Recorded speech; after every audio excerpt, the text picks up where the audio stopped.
తెలంగాణ నడిగడ్డ మీద తమ వ్యాపారాలు యథాతథంగా సాగించుకుంటున్నారు. మనకి ఏమి చీమ పుట్టినట్టు సజావుగా. ఇది ఎందువల్లనంటే మన ఐక్యత లేకపోవడం. మన ఐక్యత లేకపోవడం మాత్రమే దీనికి ఏకైక కారణం నేను అనుకుంటున్నాను. ఈ అమరవీరుల స్ఫూర్తిని కొనసాగించాలంటే, ఈ అమరవీరులకు నివాళి ఇవ్వాలంటే ఆ ఐక్యతను సాధించాలి. తెలంగాణ శత్రువులను ఒంటరులను చేయాలి, ఏకాపులను చేయాలి. తెలంగాణ శత్రువులను తరిమివేయాలి. అది చేయగలమా? మూడో అంశం జయశంకర్ సార్ ప్రతి సందర్భంలో చెప్పేవాడు, నా వయసు అయిపోయింది, నేనేమి తెలంగాణ చూడబోయేది లేదు, తెలంగాణ వచ్చేది మీకోసమే. ఆయన విద్యార్థులు చెప్పేవాడు, యువకులు చెప్పేవాడు, మీకోసమే. కాబట్టి తెలంగాణ భవిష్యత్తు పునర్నిర్మాణం గురించి ఆలోచించండి.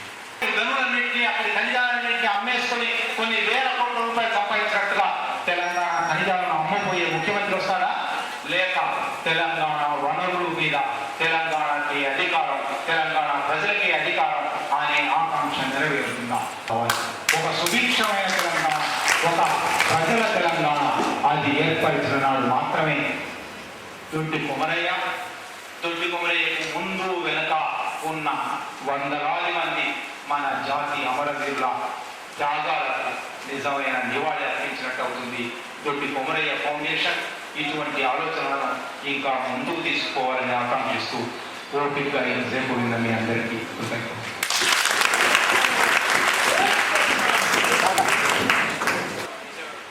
సృష్టికర్తలు సమాజంలో సంపద సమాజంలో కావాలని, ప్రజలంతా సుభిక్షంగా కావాలని ఒక ప్రత్యామ్నాయ రాజకీయ పోరాటం నడుపుతున్న వారు నక్సలైట్లని చెప్పారు.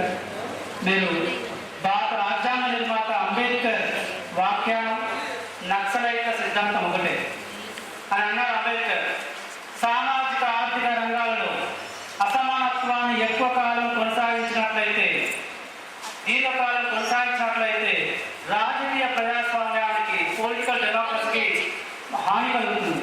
ఈ వైరుధ్యాన్ని వీలైనంత త్వరలో పరిష్కరించకపోతే రాజ్యాంగ సభ ఎంతో శ్రమించి నిర్మించిన ఈ రాజకీయ ప్రజాస్వామ్యాన్ని అసమానత్వంతో, వివక్షతో బాధపడుతున్న ప్రజలు తుత్తుల్యం చేస్తారని చెప్పారు.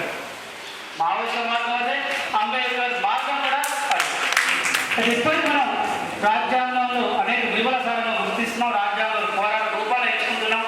తక్కువ త్యాగాలతో, తక్కువ హింసతో ఒక సుభిక్షమైన తెలంగాణ ఏర్పడాలని నడుస్తున్న చరిత్రను తడుగుతూ తెలంగాణ ఏర్పడు భౌగోళికం కాదు, అందులో వనరుల మీద, ఆర్థిక సంపద మీద మనవాళ్ళే ఆధిపత్యం ఉండాలి అన్న ఆకాంక్ష వ్యక్తం చేశారు. రాబోయే తెలంగాణ అదే దాంట్లో నడవడానికి మనమంతా కలిసి పనిచేద్దాం. అలాగే దేశంలో ఉన్న ఆ ఏకాగ్రత నిబద్ధత కూడా మనం అలవర్చుకొని ఉద్యమాన్ని మరింత తీవ్రం చేద్దామని ఇప్పుడు Kakatiya university JAC chairman, PDSU నాయకుడు ఒక్క నిమిషం మాట్లాడాల్సిందిగా కోరుతున్నాను. నెక్స్ట్ మన వెంకన్న సెషన్ ఉంటుంది, వెంకన్న సెషన్ ఉంటుంది. ఇదే యోగంలో కదిలినాము మనం చరమణుడు గారు చెప్తారు. ఇవాళ 4.5 కోట్ల తెలంగాణ ప్రజల ఆస్తిని రోడ్ల మీదకి వచ్చి గొంతెత్తి పాడుతూ తమ గొంతుల్ని, తమ నినాదాలని తెగిసిన పిడికిలతో ఎత్తిపడుతూ ఇవాళ ఒక మూల వరకు తీసుకురావడం జరిగింది. చారిత్రాత్మకమైనటువంటి జూలై 4 తేదీ నాడు తెలంగాణ రాజకీయ నాయకుల మెడలు ఉంచినట్లుగా రాజీనామాలు, అవి దొంగ రాజీనామాల, నిజమైన రాజీనామాలు అనేది పరీక్షలో ఉన్నాయి. ఢిల్లీ పెద్దల పిలుపునందుకొని కొంతమంది ప్రయాణం సాగిస్తున్నటువంటి సందర్భంలో ఈ రాజీనామాల పరంపర ఎటువైపు దారితీస్తుందో అనేటువంటి సందిగ్ధ స్థితిలో ఇవాళ తెలంగాణ ప్రజలు కావచ్చు, విద్యార్థులు కావచ్చు ఆలోచనను రేకెత్తిస్తున్నాయి. ఈ సందర్భంలో ఓరుగల్లు పోరాట గడ్డగా, మేధావులుగా, సమాజాన్ని అనేక సంవత్సరాలుగా ఉద్యమాన్ని ఒక సరైనటువంటి దృక్పథం నుంచి ఆలోచన చేసినటువంటి మేధావి ప్రపంచంగా వరంగల్ సమాజం తెలంగాణ ఉద్యమానికి ఒక దిక్సూచిని ఇవ్వాల్సినటువంటి సందర్భంలో మనం ఉన్నాం. ఇవాళ ఎక్కడ ఉద్యమాలు కానీ ఆందోళనలు కానీ జరిగిన సందర్భంలో వరంగల్లో ఒక ప్రత్యేకమైనటువంటి సందర్భాన్ని కలిగించుకొని రాజకీయ నాయకులకి రోజువారీ జీవితాన్ని స్తంభింపజేసినటువంటి స్థాయిలో ఇక్కడి పోరాటాలు ఉంటున్నాయి.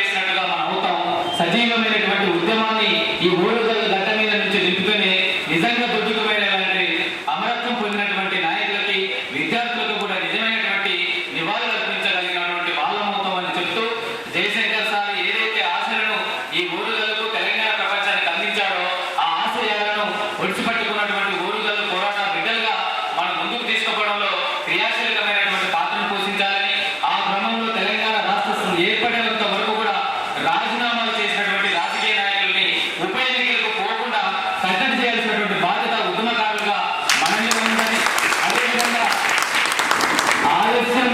రాజీనామాల ఆలస్యం మూలంగానే 600 మంది విద్యార్థులు ఈ ఉద్యమంలో అసలు పోశారు. తక్షణమే రాజీనామా చేసినటువంటి రాజకీయ నాయకులందరూ కూడా బేసరతుగా అమరులైనటువంటి కుటుంబాలకు క్షమాపణ చెప్పి ఆ కుటుంబాలను కూడా పరామర్శించాల్సినటువంటి బాధ్యతగా ఈ తెలంగాణ రాజకీయ నాయకుల మీద ఉందని కూడా కేజీఎస్ పక్షాన ఈ హాల్ పక్షాన మనం డిమాండ్ పెట్టి తెలంగాణ పోరాట సాధన ఉద్యమాన్ని మరింత వేగపరచాల్సిందిగా ఆ క్రమానికి భారతీయ యూనివర్సిటీ విద్యార్థులుగా విద్యార్థి జేఏసీగా ముందుండి పోరాటం చేస్తామని ఈ అవకాశం ఇచ్చినటువంటి దొడ్డుకబయ్య ఫౌండేషన్ కి తెలంగాణ ఉద్యమాలను తెలియజేస్తూ ముగిస్తున్నాను. సీమాంధ్రుల చుట్టూ ఉన్న ప్రసార మాధ్యమాలు తెలంగాణ ఉద్యమకారులు ప్రజలు గందరగోళం చేసే కుట్రలు పాల్పడుతున్నాయి. దాని నుంచి మనం కాపాడుకుంటూ మరి ఇలాంటి వేణుగోపాల్ సార్, లక్ష్మణ్ సార్ లాంటి మేధావుల సూచనలే